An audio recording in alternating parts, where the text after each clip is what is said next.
Well, I'm going to talk to you today about flow over coral reefs and then how to use those ideas to defend against tsunamis.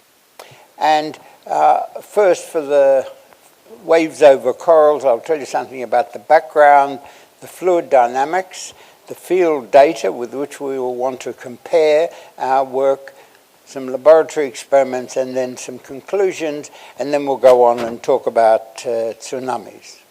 So the first thing is we, of course, I think all know about water waves. There are long, nice waves that propagate, and in the smaller waves, surface tension plays a role, but it definitely doesn't play a role in tsunamis, and it doesn't play a role in much of what we see.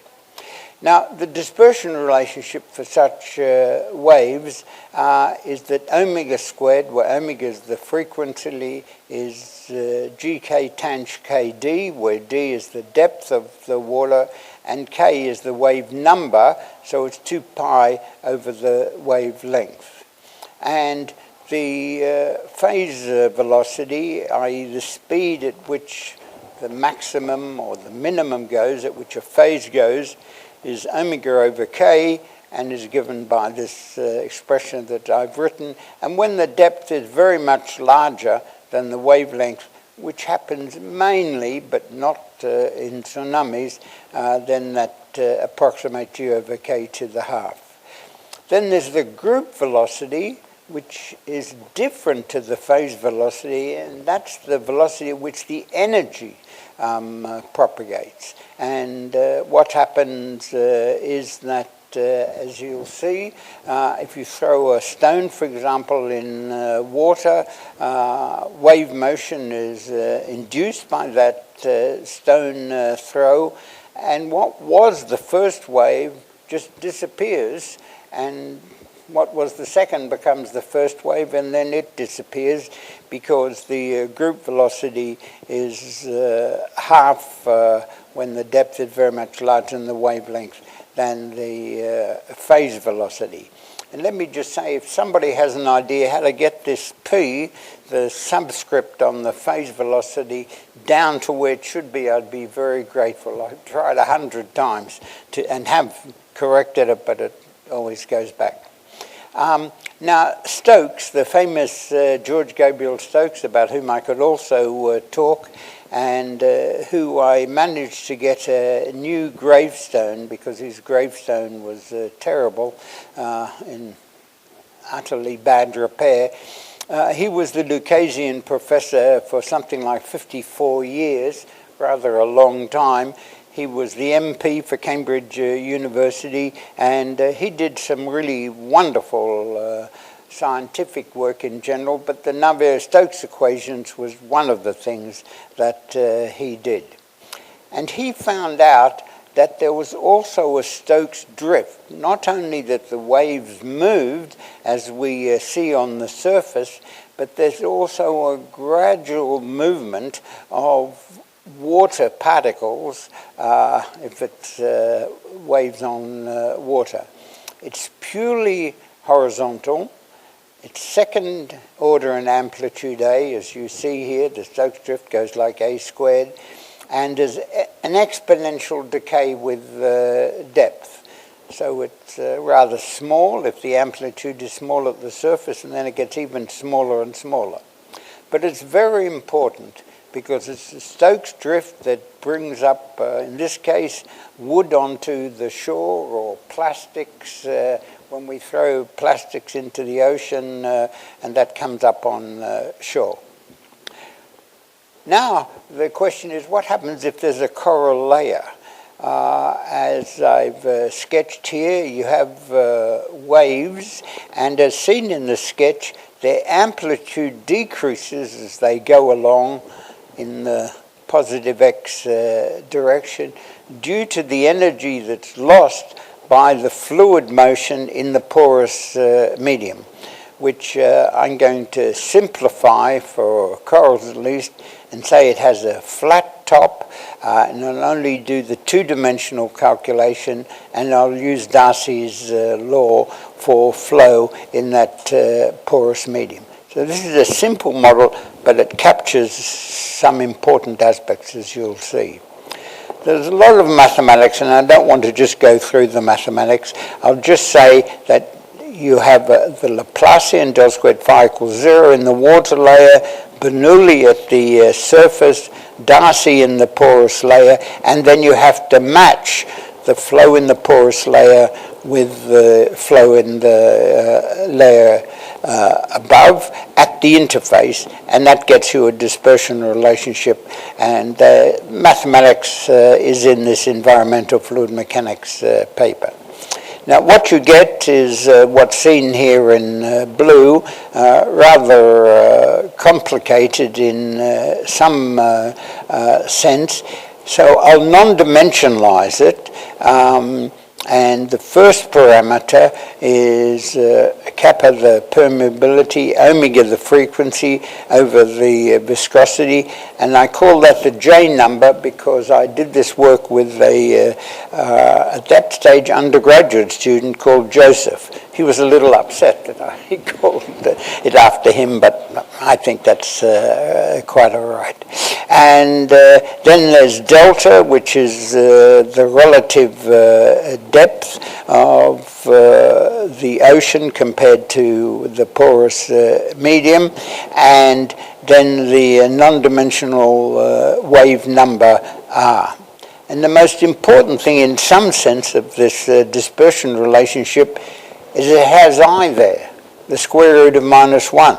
So what that means is when you solve it, in contrast to what happens in Stokes flow, is there going to be some imaginary parts, real and imaginary parts, and that represents the damping that's going to happen as the waves propagate over the coral.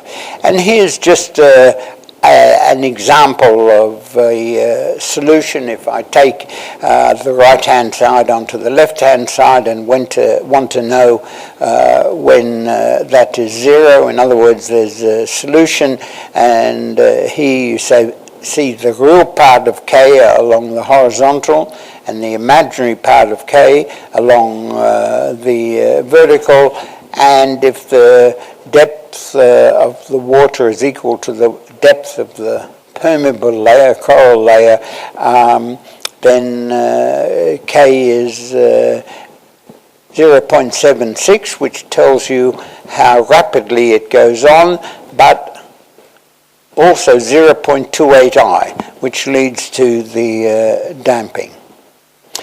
This now should be a film of what goes on, but it may not work. No, I'm afraid not, because this is transferred from my computer. You'll have to use your imagination to see a wonderful movie here. Normally, can you get it going? It normally, oh, well done. See how good Sandor is to me? Here you see the particles, and what you see is the motion is much more rapid in the upper layer than it is in the lower layer, because it's Darcy flow there. And what you also see is that the general motion is not horizontal. So in Stokes flow, without the porous medium, it's definitely totally horizontal, but it isn't with the influence of the layer there, and that's going to make a fair amount of difference. So here's some typical examples. This is when it's only a quarter of the depth of the ocean, and you see how it's moving, and that's how in this case, Stokes drift occurs. Here are some more examples for different values of the depth ratio, and the bottom right slide has the depth ratio 0.99 or something, just to check that that will work well and just be totally horizontally as it is. Here are some graphs of the value of the Stokes drift. I might, just to save time, because it's in the paper and you can look it up. This is the vertical Stokes drift, non-existent if there wasn't the porous medium, but it definitely does exist here. Now, I became interested in this because Mimi Curl, a friend of mine, a wonderful biological oceanographer in Berkeley, came to Cambridge and gave a talk. And afterwards I said to her, because she told us about how she had a research group who made measurements over a coral layer. And here you see them standing on the coral layer and about ready to make some measurements. And there were two things that I said to her. The first was at the end of her experiment, she kept on talking about the movement of fluid like this. And I said, excuse me, in Cambridge you have to call that Stokes drift. I mean, he's such a well-known figure. And she almost didn't know who Stokes was. And the other thing I said to her was, gee, you've made some wonderful measurements. Has anybody done any mathematics on that? And she looked at me and said, mathematics? No one. So, of course, I immediately thought I would do that. And this summer student who'd worked with me before and I worked some things together. So this is really what a coral layer looks like, and she's put some red dye into it, and it comes out because part of the Stokes flow is vertical. Now, I have to be honest and say this is really what a coral layer looks like. But like a true applied mathematician, I make it totally flat.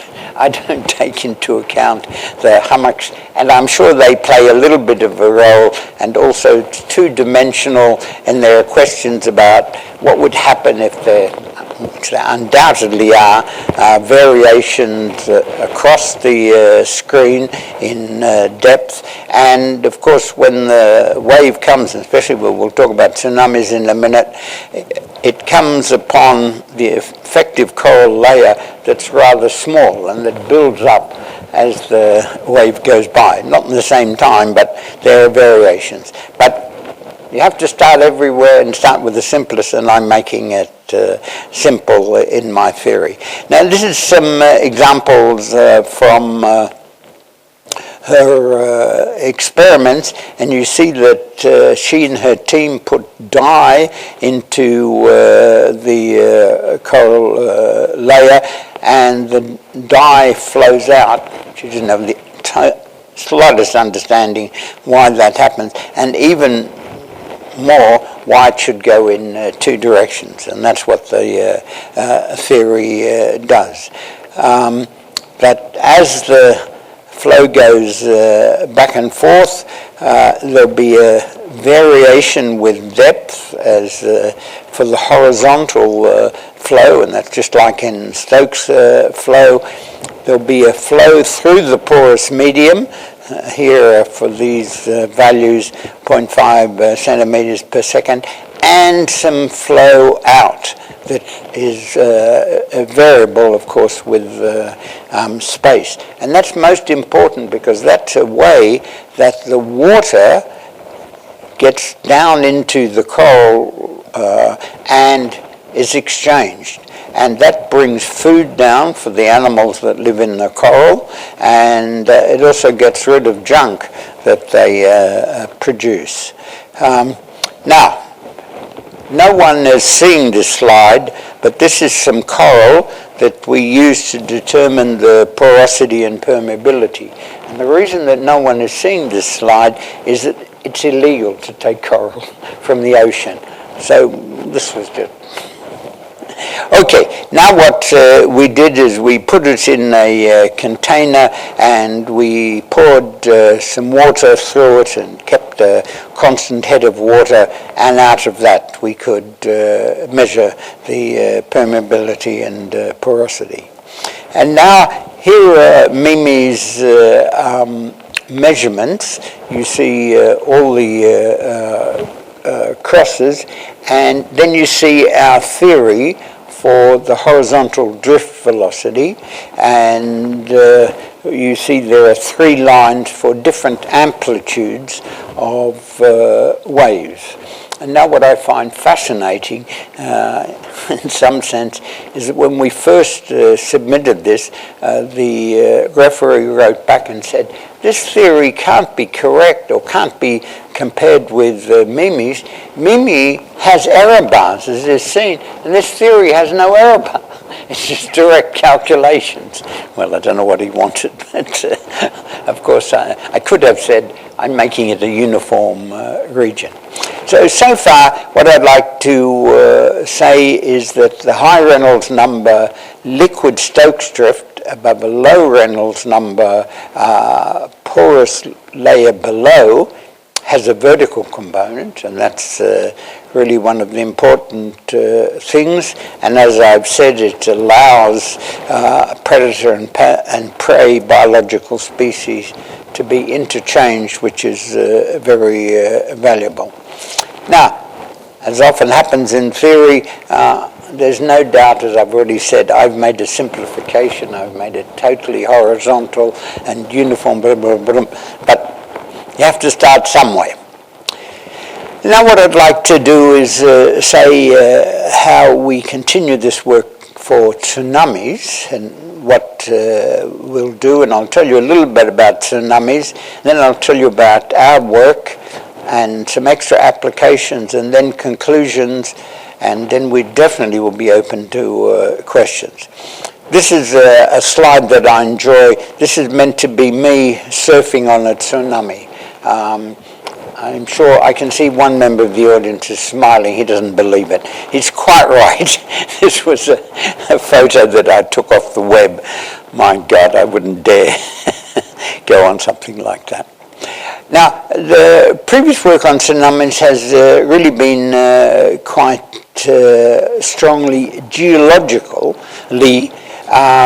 Santorini, which had a terrible tsunami after an eruption in 17th century BC. And let me just say, no matter how old I look, I was not there at that time to make any measurements. I'm just reading it. Crete in 365, Heraklion in 1956, there are a number. There's been numerical evaluations of the speeds and sizes, and there's been establishment of some early warning stations and some walls to protect the shorelines. And the story that I like telling, but this is just between us, the people at home are not to listen and definitely not to put it on. About 2 years after the tsunami, the Boxing Day tsunami that caused an enormous number of deaths and damage, the Queen, who was then alive, came to open a building, and she was presented to a number of us. And when she was presented to me, I was said to her to be the professor of theoretical geophysics, and she said, "You must know something about tsunamis." And I said, "Yes." And she said, "Why was there such a terrible death?" And I said, "Well, we didn't know it was coming, and the tsunami just got lots of people on the shoreline and damaged lots of business." And she said, "But couldn't we have known this in any way?" And I said, "Well, the problem is that the Americans are the main people who monitor tsunamis in both the Atlantic and the Pacific, but this Boxing Day tsunami happened in the Indian Ocean, and the Americans have no interest in the Indian Ocean, and so there were no measurements there." And the Queen said something like, "Those damn Americans, they're only interested in themselves. They never go to help other people." Well, I want to say, Your Majesty, I don't think you're meant to talk like that. And now, what would she say about Trump? Well, we'd better let that go. But just to indicate how terrible it can be, this is the damage due to Tamatico tsunami in 2011. This was the Boxing Day tsunami due to a 9.1 earthquake, just totally ruined it. And here is the so-called ring of fire, where you have plate motion, and that suddenly goes, and a tsunami is generated. And the problem is, often many people don't believe me, we have no way of predicting earthquakes. Not at all. Even people have tried to post-dict earthquakes, in other words, knowing at what time it happened and where it happened, and look in the records knowing, they still can't find them. They just happen, so it is a difficult problem. I went on holiday, and there was this sign here saying, look out for tsunamis. In case of an earthquake, go to high ground or inland. Well, how were you meant to do this? I mean, high ground where I was here was about 3 or 4 miles away. The tsunami would have got you by then. Get in your car. Anyhow, I thought it was just a fascinating description. Now, I also were interested by Mount Pico, which is the highest mountain in Portugal, even though it's not in Portugal itself. It's on the mid-ocean ridge, but nevertheless, Portugal owns it, and it's the highest mountain.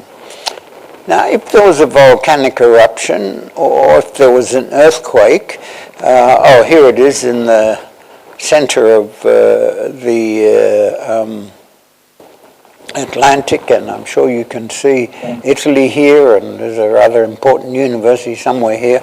Well, what could happen is that following this gigantic granular collapse, or an eruption or an earthquake,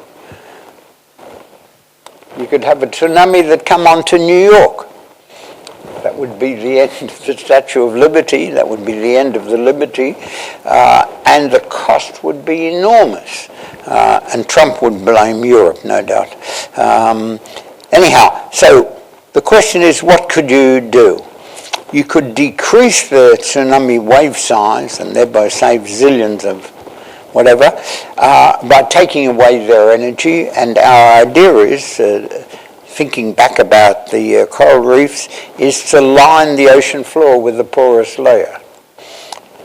Now, the ocean floor need not have the porous layer right on it. You could have the porous layer up a little bit so that fish and various biological creatures could live underneath.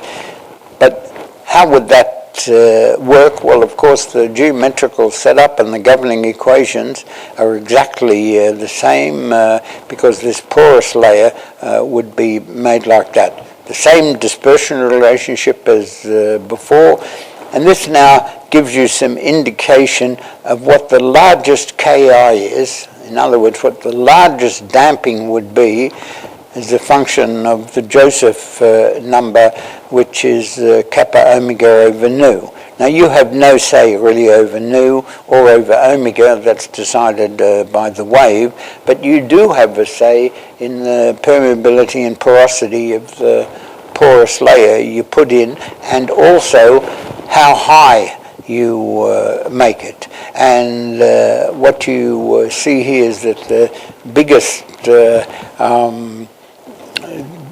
damping happens when it's rather shallow, so that would mean having quite a large porous medium. Well, there's a question of how high it would be and how much it would cost.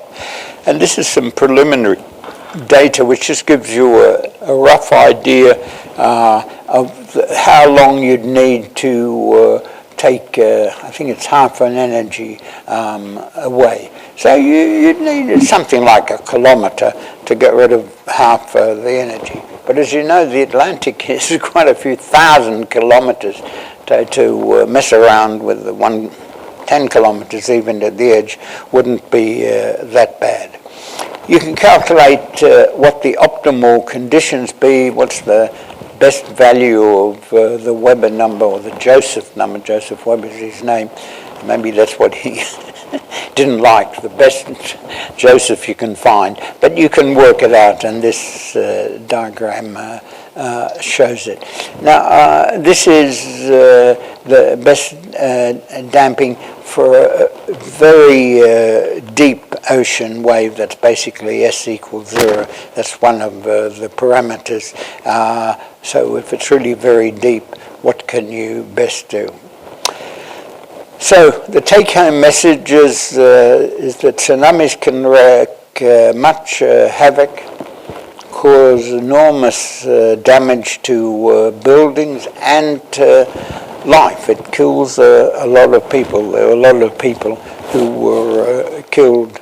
And one, if I may tell a story because I like this, is that I have a geological colleague, English colleague, who's very quiet and very low-key. And he's married to a woman who's as excitable as all hell. And she's a lovely lady, but they're as different as they can imagine. Anyhow, they were taking a holiday on Sri Lanka, and they were having breakfast one morning in a restaurant that was down by the shore. And Chris apparently said, "I don't like the look of the ocean surface. It just doesn't look good to me." And so Liz, in her typical way, rushed to the manager and said, "Get everybody upstairs, up onto the second floor as quickly as possible." And she said, and then the manager said, "Why?" And she said, "My husband's nervous. He's saying, I don't like it." And he said, "Just because your husband is nervous, and we should send everybody upstairs?" She said, "Yes, yes, yes." Anyhow, the people were told, half of them went upstairs, the others stayed in the restaurant and were killed as the water came in. So I'm tempted to say, marry an excitable woman. It can save you lots of trouble. But, that was just lucky that he had a good understanding. Now, our idea is to lay down these porous mats on or just above the sea bed, and we can definitely evaluate what is the best, if you want the best porosity and depth. And this idea can also be used, I think, in places where even small ships are moored. And a friend of mine in Sydney Harbour, who's a great sailor, said every time a big ship goes by, it makes waves that go into the area where I and my colleagues store their ships, and sometimes it even makes them overturn. And I said to him, "Well, you could put some mats and that wouldn't cost too much," and he's thinking about it, I think. Now, this is the two people who I worked with, the wonderful Mimi Cole on the right and Joseph Weber on the left. And I once gave this talk, and a good friend of mine who was the first, she was the first female, definitely, scientific advisor to the European Commission. She was in the audience of the fund and said, "But he looks so young. How could he do these calculations?" I didn't quite know how to handle that.